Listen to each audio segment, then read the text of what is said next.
Cette semaine, la bonne étape nous emmène à Roche-Corbon. Nous allons découvrir l'auberge du croissant. Le point commun entre Grégory et Édouard, son chef cuisinier, c'est que tous les deux ont essayé de partir de la Touraine. Vous savez ce qui se passe dans ces cas-là. Par amour des bons produits, on a toujours envie d'y revenir. Le tour de main de la semaine sera consacré à l'utilisation des abats d'un pigeon. Et oui, nous allons parler pigeon. On part en cuisine. Édouard nous attend. Bonjour Mathilde. Salut Édouard. Tu vas bien? Ça va et toi? Allez, on passe en cuisine. Pigeon, c'est ça la recette? Pigeon au dracan. Spécialité de l'auberge du croissant? Exactement. Ta spécialité? Allez, c'est parti. C'est parti.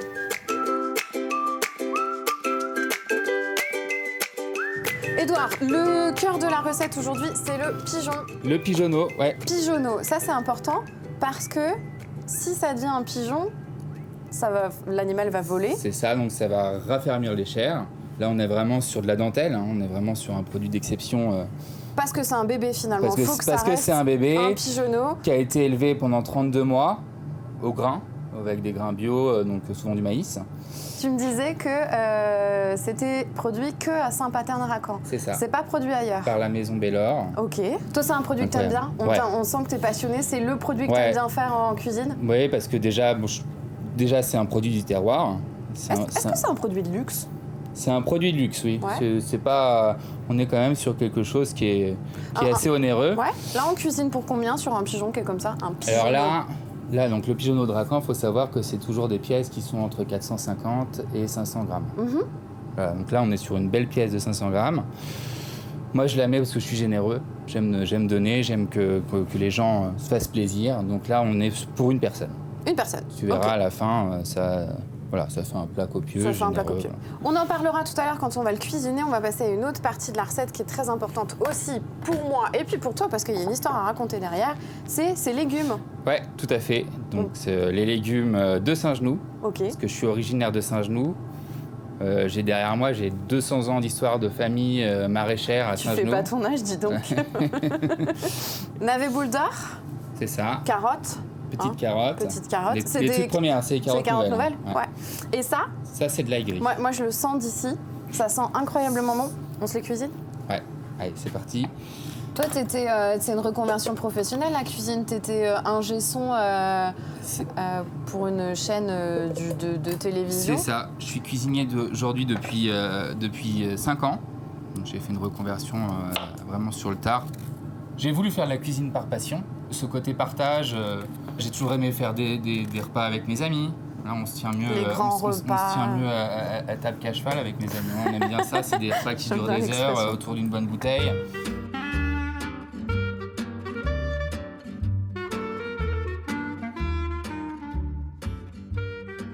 On les fait cuire, ces légumes? Alors, c'est parti. Étape number 1. Étape numéro 1, on va faire chauffer un peu notre poêle et on va mettre du beurre. Parce que moi, je cuisine au beurre. Hein. C'est comme la cuisine au beurre avec Fernandel et Bourville. Qui n'utilise pas de beurre est un imposteur. C'est du beurre de la laiterie de Verneuil, j'imagine? Tout à fait. On reste dans le local. On se raconte plein de choses. Tout à l'heure, pendant les légumes, tu disais qu'effectivement, après ta reconversion professionnelle, toi, t'aimais vraiment bien. Ce pourquoi tu l'as fait, c'est cuisiner pour les amis, cuisiner pour tout le monde. C'est ça. Et c'est pas trop changeant de passer de ingé son à cuisinier? Ah bah c'est sûr que c'est pas le même monde, hein, mais je suis beaucoup plus à l'aise dans ce milieu de la cuisine.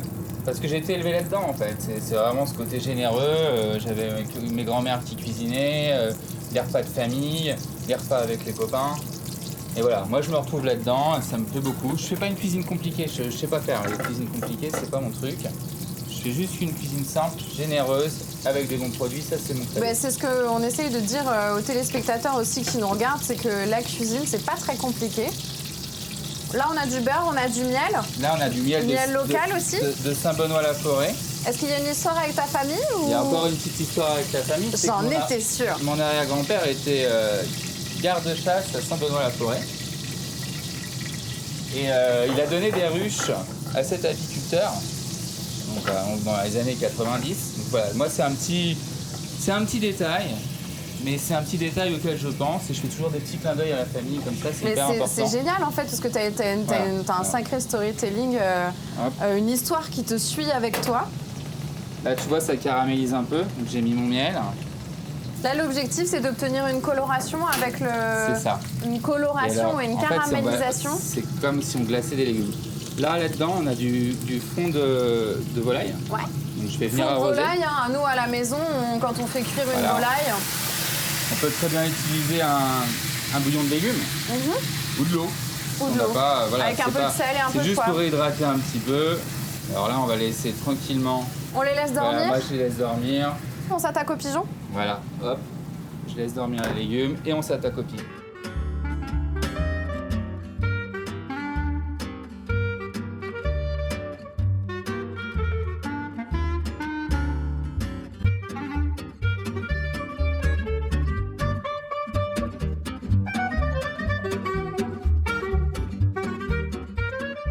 Étape d'après, on cuit le pigeon.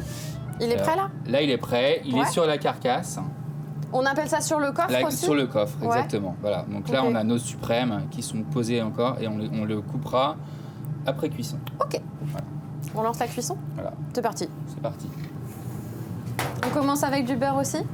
Alors on va changer, on va commencer avec un peu d'huile justement pour faire croustiller la peau du pigeon. Je suis pas d'accord, je m'en vais. Non, je rigole. Un peu de Donc là- sérieux dans cette émission. On va faire 2 cuissons, une cuisson pour les cuisses, une cuisson pour les coffres et nos suprêmes. Ok. Là j'ai une petite astuce. Souvent on dit qu'il faut lancer les cuissons, volailles, les ouais. cuisses côté peau. Mais en fait non, moi je les cuis côté chair d'abord. Ouais. Parce que ça donne, ça va permettre à la peau de se rétracter. Mais Et pas de- dans le mauvais sens. Ouais. Voilà, Et de garder la tendreté à l'intérieur c'est peut-être? exactement ça. Ok. Voilà, moi je fais comme ça. Hop.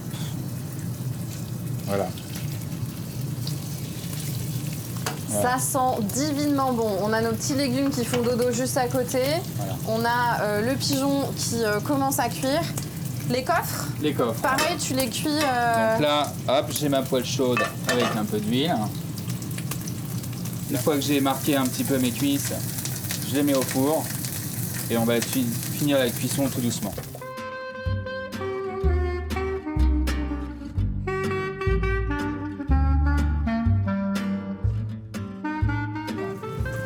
Hop.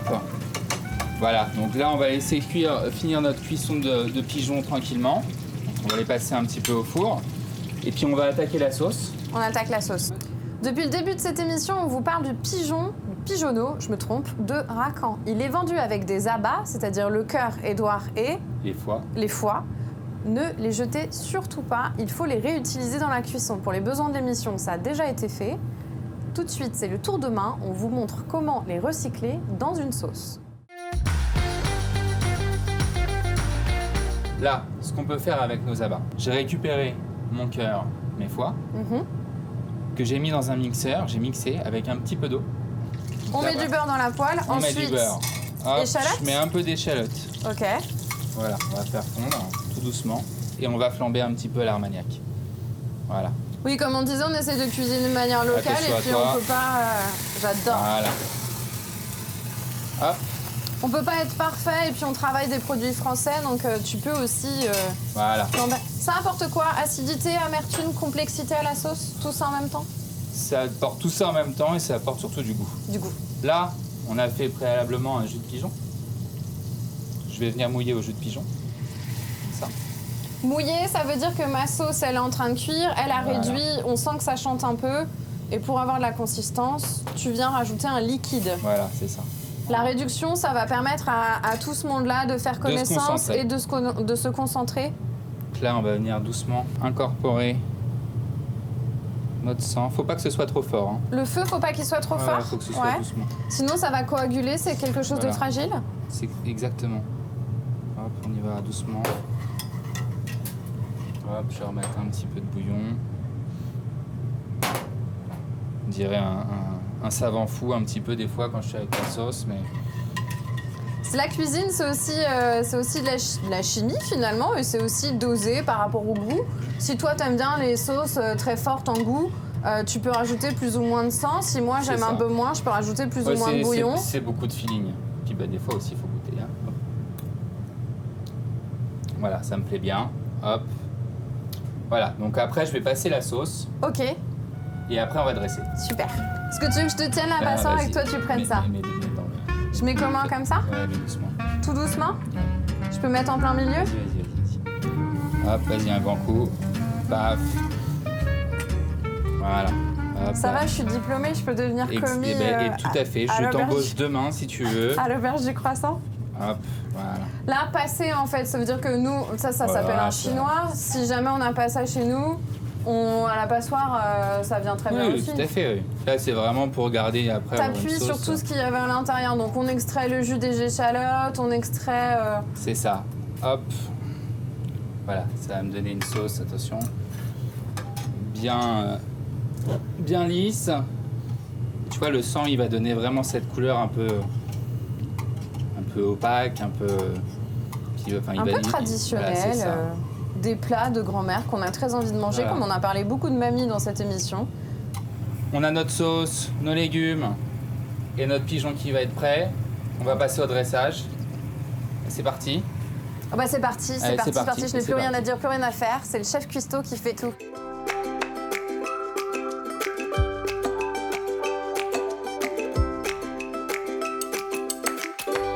Dernière étape.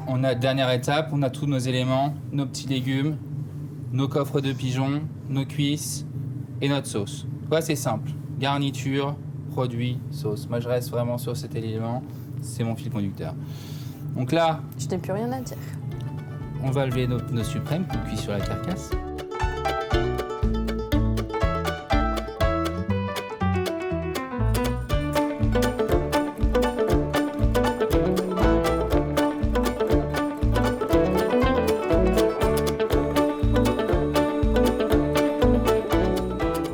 Vous allez passer à la dégustation? Bah, merci beaucoup, Edouard. On se quitte ici et moi, je vais rejoindre Grégory, qui est le propriétaire de l'établissement. Salut Grégory. Salut Tu Mathilde. te fais servir dans ton resto? Ouais, c'est sympa, ça C'est change la un peu. classe, ça? On a passé un super moment en cuisine avec Edouard. Ouais, tout s'est bien passé. C'était nickel. Bon. Toi, tu es le propriétaire de cet établissement, l'Auberge du Croissant. C'est un hôtel-restaurant Auberge. Auberge. On a 4 chambres, donc Quatre elles sont chambres. classifiées en chambres d'hôtes. depuis Mais, 1880. c'est ce que 1880, c'était un hôtel déjà à l'époque. Ouais. On le goûte, ce pigeon de Racan. Allez, c'est parti. C'est parti.